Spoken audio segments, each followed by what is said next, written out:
एक ऐसा शेर जिसने एक साथ 3 शेरों के साथ लड़ाई की और तीनों शेरों को अपने इलाके से बाहर खदेड़ दिया। एक ऐसा शेर जिसने अपनी जवानी में इतना खून खराबा किया, इसी वजह से इस शेर को मजबूरन गोली मारनी पड़ी। 13 साल तक अफ्रीका के जंगल में राज करने वाला ये किंग, जिसका नाम था सेजिल, ज्यादातर मामलों में अगर जंगल में कोई एक लायन एक साथ 2 लायन के साथ लड़ाई लड़ता है तो ऐसे में 2 लायन के न केवल जीतने के चांसेस ज्यादा होते हैं, बल्कि वे 2 लायन उस एक अकेले लायन को जान से मार भी डालते हैं। पर सेजिल एक ऐसा लायन था जिसने न केवल एक साथ 2 शेरों से लड़ाई की थी, बल्कि उन दोनों को धूल चटाकर वापस अपने भाई लियांडर की जान बचाने के लिए और 2 शेरों से लड़ने के लिए तैयार हो चुका था। इस एक अकेले लाइन में वे सारी खूबियां थीं जो कि एक जाबाज शिकारी में होती है। सीजिल और लियांडर, ये दोनों भाई की जोड़ी अडियल, लियो और मैक्स के जैसी थी। सीजिल न केवल अपने झुंड का मजबूत रखवाला था, बल्कि एक ऐसा योद्धा था जिसे देखकर जंगल के सारे जानवर डर से कांप उठते थे। सेजिल और उसके भाई लियांडर का जन्म सन 2002 में हवेंगे नेशनल पार्क में हुआ था।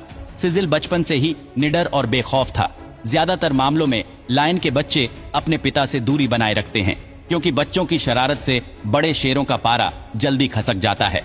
लेकिन सीजिल का पिता उसके हिम्मती मिजाज का कायल था। दोनों भाई सेजिल और लियांडर समय के साथ साथ अपनी माँ और पिता के सपोर्ट से बड़े हो चुके थे। उनके गले पर अय्याल का उगना भी शुरू हो चुका था। दोनों भाइयों को एक दूसरे का साथ बेहद पसंद था। दोनों के बीच होने वाली शरारतें अब कुश्ती में बदल चुकी थी। लियांडर सेजिल से छोटा होने की वजह से थोड़ा झुककर ही रहता था, पर जरूरत पड़ने पर सेजिल हमेशा अपने भाई की मदद के लिए तैयार रहता था। माँ के गुजरने के बाद इन भाइयों का पिता यानी बड़ी उम्र का एक शाही शेर सीजिल और उसके भाई लियांडर को उनके पिता ने अपने झुंड से निकाल दिया। झुंड से निकाले जाने के बाद दोनों भाई अनजान वीरान जगह पर भटकने लगे।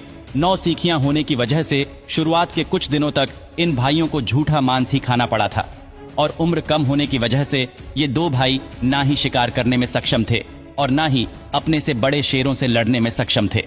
सीजिल और लियांडर दोनों शिकारी थे और इन्हें अपने शिकारी होने के हुनर को निखारने का मौका मिल चुका था। यानी ये दोनों भाई मिलकर अपना पहला शिकार बफेलो का करने वाले थे। इन दोनों भाइयों ने बफेलो का शिकार करने की कोशिश तो की, पर इन 2 भाइयों की गई कोशिश के दौरान और बफेलों के झुंड में भगदड़ मचाने के बाद बफेलो ने इन दोनों का अनाड़ीपन भांप लिया था और वापस इन दोनों पर जानलेवा पलटवार कर दिया था। हालांकि दोनों भाई बफेलों का शिकार करने में नाकाम रहे, पर इस अफरा तफरी में सीजिल ने एक बफेलो का गला दबोच लिया था। उसके बाद लियांडर भी अपने भाई की मदद करने उसके पास पहुंच गया। झुंड से निकाले जाने के बाद सीजिल और उसके भाई द्वारा किया गया ये उनका पहला शिकार था। इसके बाद दोनों भाई एक के बाद एक शिकार करके एक माहिर शिकारी बनते गए। अपने पिता की तरह ऊंची कदकाठी वाले ये 2 भाई अपने खुद के इलाके का दावा ठोकने के लिए तैयार हो चुके थे। उन्होंने सबसे पहले मुकाबला किया उत्तर के वेंगी इलाके के एक बूढ़े शेर से, जो कि जंग से बिल्कुल भी अनजान नहीं था। पर इन 2 भाइयों की ताकत के आगे वो बूढ़ा शेर टिक नहीं पाया और उसने इन दोनों के सामने खुद को सरेंडर करना ही सही समझा। बूढ़े शेर के इलाके पर कब्जा करने के बाद इन 2 भाइयों को एक परिवार मिल चुका था, जिसे पाने के लिए कोई भी शेर अपनी पूरी जिंदगी लगा देता है। अब घुसपैठियों से अपने झुंड को बचाने की जिम्मेदारी इन 2 भाइयों के कंधों पर आ चुकी थी। बदले में अगली पीढ़ी का पिता बनने का हक मिल चुका था। भरपेट खाना पहलू में मादाए और पैरों के पास खेलते बच्चों के बीच सुकून से जी रहे थे सीजिल और लियांडर। तभी एक नया खतरा इनके इलाके में आ चुका था। एक बार फिर हुकूमत की लड़ाई होने की संभावनाएं बढ़ चुकी थी। जो खतरा सीजिल के इलाके में मंडरा रहा था, उस खतरे में शामिल थे 4 शेर, और इन चारों में सबसे बड़े और ताकतवर शेर का नाम था जेरिको। जेरिको ने दोनों भाइयों को खुली चुनौती दे दी थी।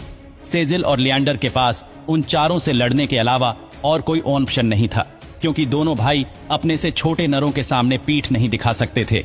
अपनी हुकूमत बचाने के लिए उन्होंने इस चुनौती को स्वीकार कर लिया था। लड़ाई के दौरान अफरा तफरी में सीजिल और लियांडर दोनों भाई अलग अलग हो चुके थे। 2 मोर्चों पर जंग लड़ते हुए दोनों भाई 2-2 शेरों से लड़ रहे थे। लियांडर से लड़ने वाले दोनों शेरों ने उसे दबोच लिया था, लेकिन सीजिल ने एक जाबाज लड़ाके की तरह सामने वाले दोनों शेरों को धूल चटा दिया था और दोनों में से एक को बुरी तरह जख्मी भी कर दिया था।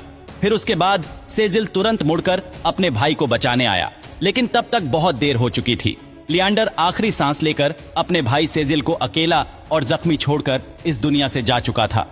इस जंग में मिली जबरदस्त हार से अपने भाई को खो देने के बाद बिना कोई सुराग छोड़े सीजिल गायब हो गया था। सीजिल के गायब होने के बाद जेरिको और उनके 3 भाई बचे थे। उन तीनों ने खुद को इलाके के नए राजा साबित करके तमाम बच्चों का खात्मा कर दिया था। लेकिन इन तीनों की हुकूमत ज्यादा दिनों तक नहीं रहती। इससे पहले कि ये तीनों अपनी पीढ़ी के बाप बनते, जेरिको के 2 भाइयों को शिकारी ने ललचाकर रिजर्व से बाहर लाकर मार डाला था। अपने 2 भाइयों को खो देने के बाद जेरिको की मुश्किलें और भी ज्यादा बढ़ चुकी थीं। आसपास नए खतरे और प्रतिद्वंदी मंडराने लगे थे, जिसके चलते जेरिको अकेला अपने इलाके की रक्षा नहीं कर सकता था और उसे भी सेजिल की तरह ही गायब होना पड़ा। लेकिन थोड़े महीने बाद नजर आया गहरे काले बालों वाला एक शानदार शेर, जिसमें नजर आ रहा था एक राजा का शाही अंदाज। ये राजा कोई और नहीं बल्कि सेजिल था। राजा की अपने इलाके में वापसी हो चुकी थी, पर सेजिल अकेला नहीं था जो सेजिल के साथ आ रहा था। उसे देखने के बाद हर किसी के होश उड़ जाएंगे। तमाम उम्मीदों से उलट सेजिल के साथ आने वाला शेर कोई और नहीं बल्कि उन्हीं का दुश्मन जेरिको था। एक समय था जब इनकी कट्टर दुश्मनी थी, पर अब ये एक अजीबोगरीब नाते में बदल चुकी थी। अपने नए भाई के साथ होने से सिजिल का खुद में यकीन लौट आया था और साथ ही साथ लौट आई थी हुकूमत करने की भूख। अब सेजिल के चलने का शाही अदांज देखने की अदा वाकई काबिले तारीफ थी। इसके एक शानदार राजा होने के ऐसे कई सबूत देखने को मिले जो वाकई में किसी भी इंसान को प्रभावित कर सकते हैं। 24 से भी ज्यादा बच्चे इनके झुंड में थे और इन दोनों के होने से हाथियों का झुंड भी इनका कुछ बिगाड़ नहीं पाते थे।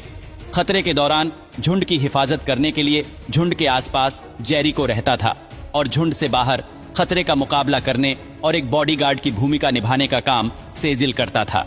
लेकिन 1 जुलाई 2015 की रात एक मरे हुए हाथी के शव का लालच देकर सेजिल को जंगल से बाहर ले जाया गया और वहां पर इनको तीर मारा। लेकिन पहले तीर से वो नहीं मारा, इसीलिए इनको गोली मारी और बाद में सेजिल ने दम तोड़ दिया। इसके बाद लोगों ने सेजिल के हथियारों के खिलाफ प्रोटेस्ट भी किया और सेजिल के हत्यारों को जेल भेजने की मांग की। एक शेर के लिए इतने लोगों का प्यार देख आपको कैसा लगा हमें जरूर बताना।